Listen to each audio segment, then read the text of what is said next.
And then the demonization of Bersih has started again. It's a coup to overthrow the government. I didn't know whether to laugh or to cry at the stupidity of that statement. And this is coming from people right at the top and everyone else. And this is published in the mainstream, comes out on the news channels over and over and over again. And this is why I say this is unfortunately a government who's not in touch with its people. They're not in touch with the ground. They haven't understood what Bersih is about and what it is that we want. And what we want is so easy to fix. We are prepared to help fix it. How's my timing? Now, so that's the Bersih agenda. And we have, of course, many other demands. I won't go into all of it. But it is a must. Clean and fair elections. If you want to strengthen democracy, it's a chicken and egg question at the end of the day. If you want to strengthen democracy, you need clean governance. And if you want clean governance, you need to strengthen democracy because you need to strengthen accountability. And that's what it's all about at the end of the day. Now, today, there was an article in the papers that the Election Commission has announced appointing 5 local election observers, 5 organizations who are going to be observers, election observers. Now, that's a good thing. That's excellent, in fact. And unfortunately, sorry, Datuk Lau is here, but none of them have experience in election observing. But it is something they're going to have to learn very, very quickly. And they'll have to get in, I think, foreign experts to help them. But that's fine as a first move. They have also said they're going to bring in international observers. I don't know whether that's going to happen or not. But you see, ultimately, coming and observing elections at the time elections are taking place is a different thing from what's happening now. How can they determine whether the electoral roll is clean or not? It's not enough. It's one of the measures, yes, and it is something that we welcome. But it is not enough. And I'll tell you what else happens.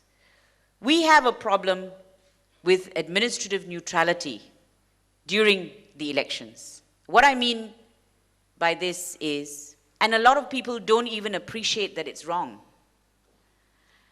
You have the government using its machinery to push party politics.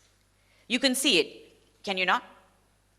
We've had a year of presents and presents and presents. As I said, Santa Claus is working overtime in Malaysia, okay? Whole year has been about gifts.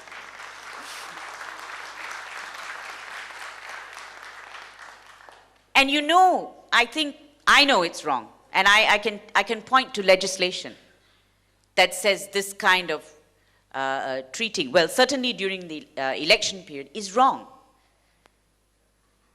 But there it is. The government uses its mechanisms. It's what happened in Sarawak last year. You even had ministers going around using government, vehicles and so on, going around and saying, you must vote for the government on his official duties as a minister. So these are the little things. These are the lines that we need to draw. We have out and out, in my view, vote buying. Now we have a very strong Election Offences Act, by the way. It's got everything there about bribing, about treating, etc., etc. Do you remember the famous line, I help you, you help me? Yes, openly said by the Prime Minister. I'll give you this, you've got to help us. You know why? Because they don't actually see anything wrong with it. So sometimes I think we need to reframe the way we look at things because we have actually lost focus on the meanings of these basic things. Because it's also an issue of conflict of interest, don't forget. And that's why I say if you lose the line, if you blur the line in relation to conflict of interest, a lot of these things become legitimate for you, when in fact they're not. So this whole idea of the government using its entire machinery to make sure the governing party comes back in power doesn't seem wrong to those who are doing it. And they carry on doing it. You can criticize it till you're blue in the face. They don't care. They're going to carry on doing it. So where does that leave us as far as the elections are concerned? Now, I can give you many, many examples, but I'm not going to bore you with that because I'm going to let you ask me questions now. Where are we headed with these elections? Are we going to get the reforms that we want? Well, I'm not sure, but we cannot stop trying. And what is Bersih doing at the moment?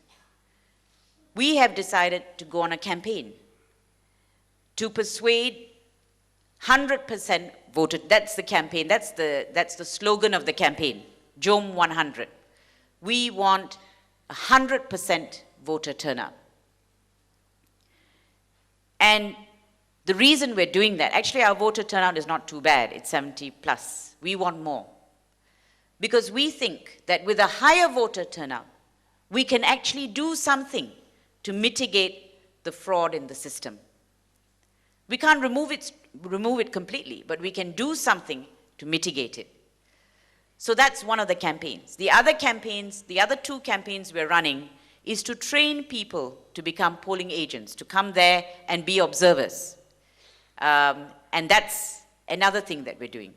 Now the third and one of the most important things I believe we're doing is a campaign called Jom Pantau, which is we are asking people from now to observe around them and see if there are any election violations and asking them to report it to our website. And then we collate and collect that information and then we flag it for people on a map so people can see where these things are happening. So what we're doing is we're trying to empower people. We're trying to make people more aware of the system so that they know when they go to the polling station, they know what to look for. And that's really, at this point, all we can do because the understanding was elections would be very soon. Now I'm not so sure. I don't know. Maybe Chief Minister has got a better idea, but I really have no idea. I think we're going into next year. But that's fine. It's fine to delay it, provided they reform the system. And I think they've done it in other countries. If I'm not mistaken, in Bangladesh, they delayed the elections so that they could clean up the electoral roll. They got the UN in to assist them, and that's how they did it. So there's no shame in it. It's the right thing to do. We have time to do it. So ultimately, what I'm trying to say, really in relation to all this, and it's the same thread that runs through all the other institutions, which all the other speakers will deal with, and it is this. We have some legislation that is commendable, some that is oppressive and should be thrown out. But there is some legislation there which is commendable, particularly in relation to elections. But unfortunately, none of it is implemented to its fullest extent. And this is the irony. It is parliamentarians who have passed this legislation but show not 1 ounce of respect for it. That's the problem with it. And finally, I will say just on, because you may have a question, what about going to court? What about election petitions? Why can't you take these issues to the court? The electoral roll, there was an amendment which said you cannot challenge the electoral roll anymore. So you cannot take the electoral roll to court. So you can, which is why they can pad it up. Everything is within the control of the Election Commission. So that is a problem. Then election petitions, they hardly see the light of day in this country because There are so many technicalities involved. The technicalities are raised, and then petitions get dismissed on that basis. So really, there's no real watchdog over the electoral processes. And that, to us, is one of the serious problems, including the question of redelimitation, by the way. Gerrymandering is there. You have constituencies that are huge, 100 over 1,000 constituents, and then constituencies that are very small, under 10,000 constituents. Guess who is standing where? I don't need to tell you. That's what's happening. So there has to be a systemic change. We have to clean up the whole system. And I hope that, and I know actually, I know that we will see a Malaysia where all this will happen. Thank you.